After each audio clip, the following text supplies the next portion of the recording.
Hi guys, so as Laura just said, I'll mainly be talking about the solutions for this problem, specifically how increased research, prevention, and regulations could prevent further biological harm in this area.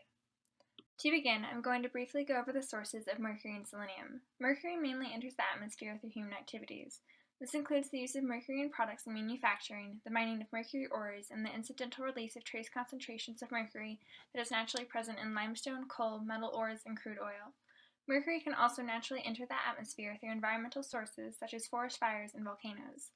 As for selenium, it can enter bodies of water through agricultural runoff, but its main source in Fountain Creek comes from the Pierre shale that lines the bed. Due to the complications these pollutants can cause, such as an inability to reproduce and damage to the nervous system for all consumers, it is obvious that some solutions need to be implemented, so I'll move on to those next. Throughout my research, I found that even the researchers that know the most about this problem still have their own questions about it. This inspired my first solution, that more research needs to be done. In further detail, increasing research on this topic could further help researchers and scientists understand all aspects of this issue, including the true sources of mercury and selenium, why their concentrations differ throughout the creek, and if there is any correlation between the two. Further research could include continuous monitoring of the entire Fountain Creek watershed to measure the concentrations of these pollutants and watch for a correlation between the two. Speciation studies could also be performed to better understand how mercury and selenium are affecting the environment. From here, we'll move on to the preventative and regulatory measures for mercury. As mentioned earlier, mercury mainly enters the atmosphere through human-based activities, which can potentially either be limited or stopped if new environmental regulations, policies, and laws are implemented. Specifically, a mercury tax, a tax levied on mercury being released into the atmosphere, could be created in Colorado that would help compensate for the damage of mercury in the environment. A tax like this could also possibly slow or stop mining, manufacturing, and production of mercury-based products, as some companies would not want to pay taxes and therefore decrease their mercury emissions. Stricter regulations that enforce the cleaning of mercury-contaminated sites around the Fountain Creek watershed could also help decrease the amounts of mercury in the atmosphere. As for prevention, products containing mercury, batteries, some disinfectants and antiseptics, older microwave ovens, etc., could stop being produced, sold, and used in Colorado in order to decrease the risk of future emissions and contamination. The Minnesota Pollution Control Agency found that efforts by manufacturers of mercury-containing products, government programs, and solid waste management facilities have significantly reduced mercury entering the environment from products that contain it.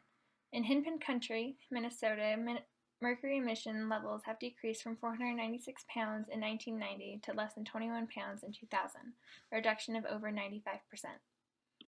On the other hand, the preventative and regulatory techniques that could help limit selenium pollution center around one main program, the creation of a large management team. A management team focused on selenium pollution and development along Fountain Creek could help decrease the amount of selenium in the area in multiple ways. This team could observe the selenium levels, monitor the health of various species, manage agricultural runoff, develop new technology, conduct research, and propose solutions. This team would also be in charge of permitting development along Fountain Creek in order to ensure that the creek's discharge, base level, and natural shape, including its cut banks and point bars, aren't altered enough to escalate erosion and consequently increase the concentration of selenium. If needed, the team would also be expected to take action to boost the health of the stream, including the destruction of buildings or other objects that constrict the creek and terracing the creek bed in order to decrease erosion and base level. This management team could also contact various water treatment plants around the Fountain Creek watershed area to encourage them to release their effluent flows into the creek. This strategy is based off of the Las Vegas wastewater treatment facility that found dispensing effluent helps dilute the amount of selenium in the creek and allows it to meet safe water standards. In conclusion, by continuing to conduct research, increase prevention, and strengthen regulation, mercury and selenium pollution in the creek could potentially be solved over time.